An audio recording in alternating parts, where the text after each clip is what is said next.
Mellow greetings, everybody. My name is James. I am from the internet, and today we are going to be talking about pandemic profitability.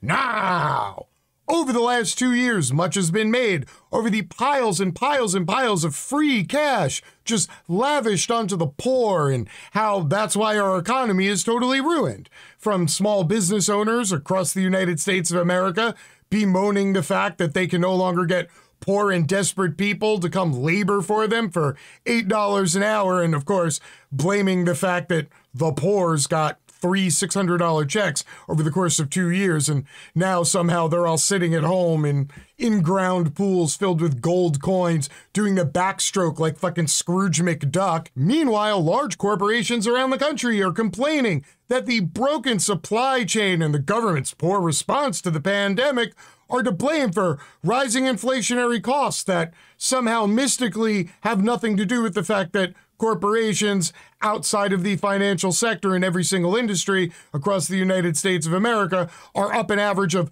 32% in total profitability since the beginning of the year.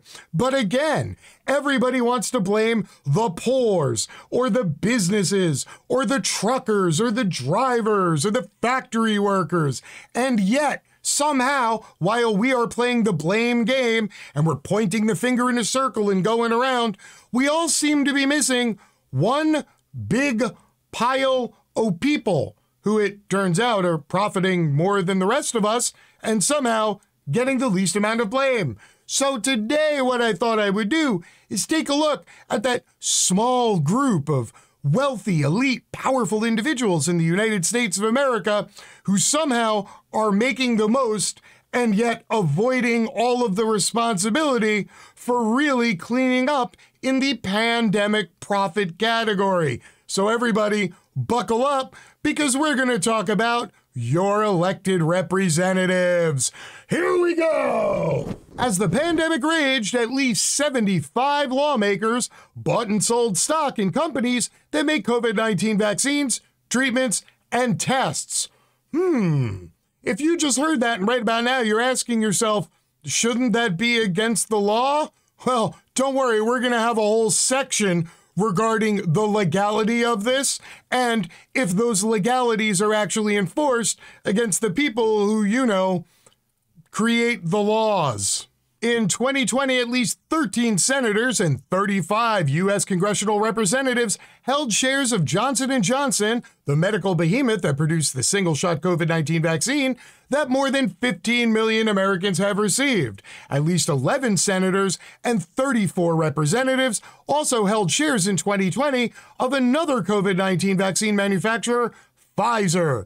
2 representatives or their spouses held shares of Moderna during the same year that the world went on lockdown in response to the pandemic. And just a quick point of fact here, these are only the ones that we know about that have come up in research, and it most assuredly does not mean it is the totality of all of the stocks owned by all of the representatives who have apparently been profiting from the pandemic for the better part of 2 years. The investors in vaccines included freshman Rep. Marie Newman, a Democrat of Illinois, whose husband Jim Newman has traded shares of both Johnson & Johnson and Moderna. The Congresswoman's 2020 annual personal finance disclosure also listed the couple together holding shares in Moderna. Marie Newman's office previously stated that Jim Newman controlled these finances and that the accounts were for retirement, college savings for their children, and assistance for family health care costs. Mary Newman entered Congress in 2021 after it had passed all but one federal relief bill. Her husband continued trading after she was sworn in. Representative Josh Gottheimer, a Democrat of New Jersey, was the only other lawmaker who held Moderna stock. In May of 2020, he sold up to $15,000 worth of shares. In early January 2020, a share of Moderna traded below $20. It peaked at $455 a share during the year. So it looks like Representative Gottheimer made himself a tiny little profit there. Even some Republican lawmakers who vocally oppose COVID-19 vaccine mandates also invested in vaccine manufacturers. What? Oh my God, I'm shocked. I'm stunned. Hypocrisy from politicians? No. Shut the front door. Vivian Scott, the wife of Representative Austin Scott, a Republican of Georgia, traded up to $50,000 worth of Johnson & Johnson stock on 2 occasions this year alone. Austin Scott has bashed President Joe Biden's workplace vaccine mandates, but stressed that he supports vaccines, particularly given that he had COVID-19 in 2020 and spent several days in the hospital on oxygen. Now, please allow me to shit on Congressman Scott for an extra moment here by pointing out that his spokesperson is literally gaslighting you into thinking that ownership and sales of stocks is a common everyday occurrence because millions of families across America do it every day. Yeah, it's like 12 million families out of like 330 million people in the country, because the top 10% of the wealthiest people in this country own more than 80% of all the stocks. So please stop making this sound like an everyday occurrence. Republican Representative Mo Brooks of Alabama sold up to $50,000 worth of Pfizer stock in August in 2021, and then was nearly a month late filing his disclosure. Brooks, an unabashedly pro-Trump lawmaker who is running for a U.S. Senate seat, previously accused the pharmaceutical giant of playing politics with the timing of its announcement about vaccine efficacy data. Well, hopefully Rep. Mo Brooks shows us the exact timing of when he was buying and selling stocks comparative to those announcements, comparative to when members of government were actually made privy to stuff before the rest of the general public was. Also, fear not, because Mo Brooks's wife said that she's the one who handles all the family stock investments and that she used an investment broker to conduct the transactions. So, you know, nothing nefarious going on here. Representative John Yarmouth, a Democrat of Kentucky who chairs the House Budget Committee, sold up to $15,000 worth of stock in 3M. You know, the people who make all those masks that sold like, I don't know, a bazillion fucking masks. Wow, I bet that stock was trending nice and high when he sold it. Oh, wait, hold on. It wasn't him who sold it. Look, as you can see, his spokesperson said the chairman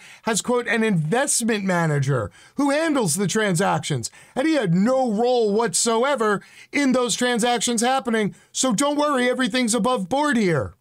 Archie Smith, the husband of Democratic Senator Tina Smith of Minnesota, held up to $250,000 worth of 3M shares, according to her annual disclosure.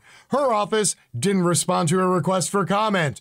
Democratic Rep. Earl Blumenauer of Oregon reported that his wife bought up to $15,000 worth of stock in Quest Diagnostics, a leading COVID-19 test provider, way back in March of 2020. Blumenauer did not respond to repeated requests for comment, and Democratic Rep. Don Beyer of Virginia reported buying up to $15,000 worth of Regeneron pharmaceutical stock back in May of 2020 through a jointly held account. He then sold up to $30,000 worth of the stock between July and August of 2020 through a jointly held account. Are you getting the idea here? All of these people are innocent, and other people in their lives are making all the financial decisions for them, and none of them have any comment other than, "It wasn't me." Early in the pandemic, some lawmakers condemned people looking to make money off of COVID-19 related treatments and defenses. Wow, imagine that. Opportunistic people operating within capitalism. I wonder if any of these reps were part of that. Oh, look, Representative Tom Malinowski, a Democrat of New Jersey, even said on MSNBC back during the beginning of the pandemic, quote, "This is not the time for anybody to be profiting off of selling ventilators, vaccines, drugs, treatments, or PPE anywhere in the world. Yeah, if you do that, you're a bad person. Bad, bad person."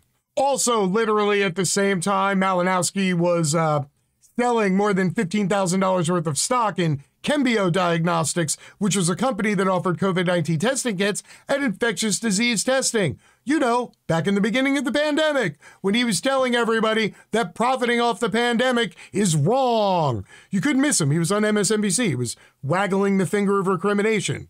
Yeah, that guy.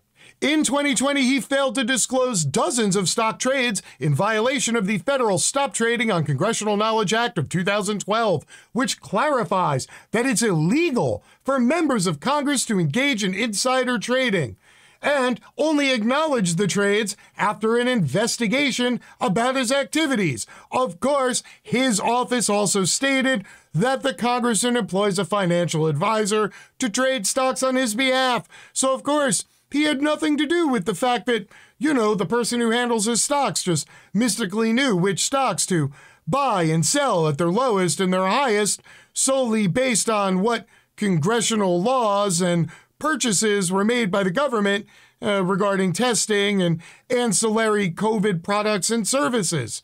It's just wild how all that happens. So what was that part about there being an act that supposedly makes this sort of thing illegal? Because if there's a law that would make this illegal, then surely all these people engaging in this illegal activity would be facing fines or jail time or some shit like that, right?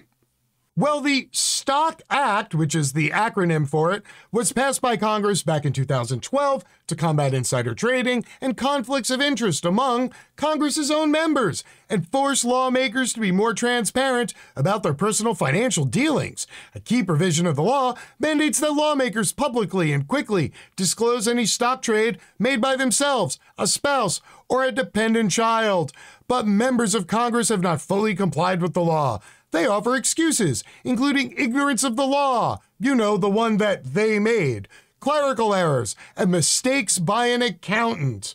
So, just out of curiosity, if, you know, any of these congressional reps were actually held to any standard of the law, which supposedly makes this illegal, what would be their total punishment? Well, it turns out that if you violate the Stock Act, you can be fined and or imprisoned for up to 15 years in jail.